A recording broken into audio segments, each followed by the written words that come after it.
If a man ever tells you that he likes you, just ask him why. Because in reality, not that many men actually like you. Maybe like they like your face, but not that many men actually like you. Just ask him why and watch him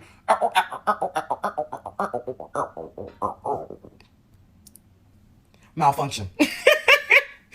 Let's be real. In far too many cases, she is absolutely right. And fellas, you need to be able to answer that question. If you can't communicate any deep reasons why you are with the woman that you are choosing, if you can't muster up any of the character traits that you admire in her, Houston, we have a problem. Now, I'm going to take this ball and run a few different routes with it as I do, so hit that like button and follow along. All right, so I think that this is especially true for a lot of very attractive women, women who are with men who are players, or materialistic men, or even just desperate men who will do anything just to be with a woman. I think it is also important to acknowledge and understand that at some level, we as human beings do lead with and get valued for what we value ourselves for. For example, a man who bases the majority of his value and self-worth on his money will be most likely to align with women who also value him for his money. In the same way, a woman who values herself for her sex appeal and finds acceptance there will often be valued for her sex appeal and will go around seeking acceptance from men through her body. This will be especially true for a lot of modern women and soft girl types who participate in hookup culture and who are out here getting their PhD in situationship studies with a thesis on boys. Some of y'all ladies are even out here expecting, hoping, and praying for a man to be able to see things and list things about you that you don't even believe nor example much of within yourself. He can't list deep, honest things that he likes about you, and neither can you, and that is not a coincidence.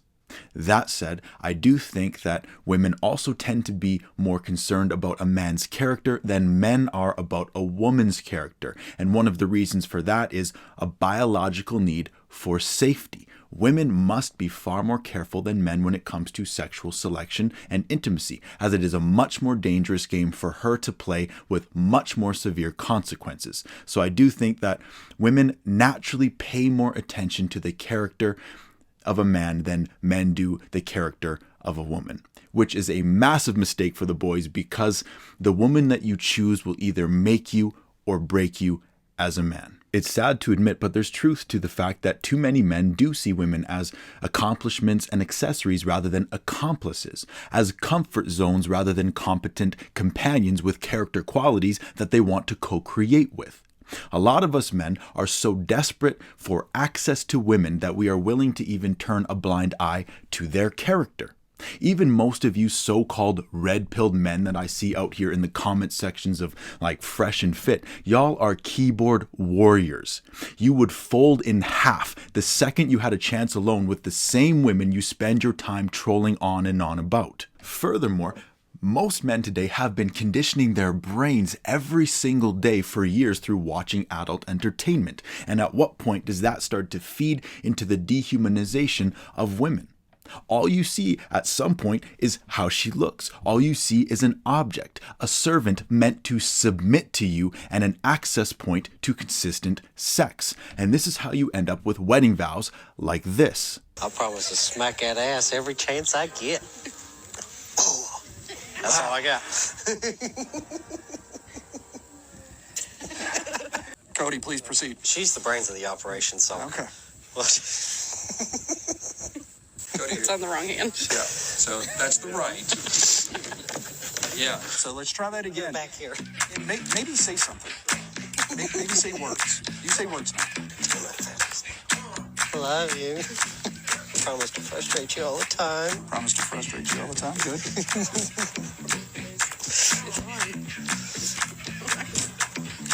Promise I'm not going to listen to you. I mean, I will, but I got that backwards, didn't I? Is that it? Come on, Cody. Are you sure?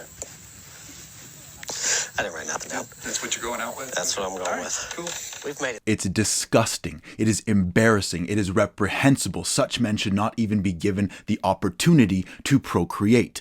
Granted, I also think it needs to be said that it must take a level of desperation, zero self-worth, and a complete lack of healthy community on the other side of the equation to get to the altar with a man like that. Because I promise you, the red flags were waving long before the wedding ring was purchased. Oh boy, we've got a live one. I'd like to share or confess a part of my story with you guys. So several years ago, back when I was still a purveyor of situationships, I found myself feeling emptier in my life than ever before. It didn't matter what I was taking from life and from the world, I ended up still feeling empty.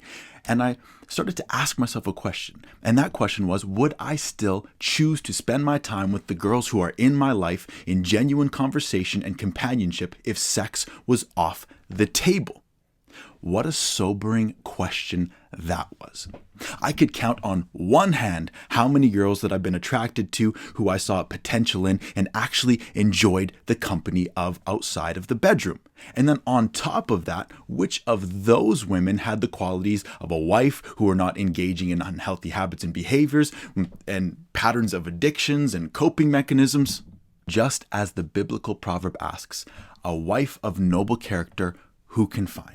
She is worth far more than rubies. Living in a culture drowning itself in sexualization and hedonism, in validation and materialism, in individualism and consumerism, it's become more and more difficult to find men or women who are of upstanding principles and family values, who align with lifetime monogamous relationships, who are not addicted to the narratives that are indoctrinating the masses. And if a relationship like that is what you are after, the only way that you are going to find those needles in the haystack is to align yourself first. And even that does not guarantee you a successful relationship with a healthy partner.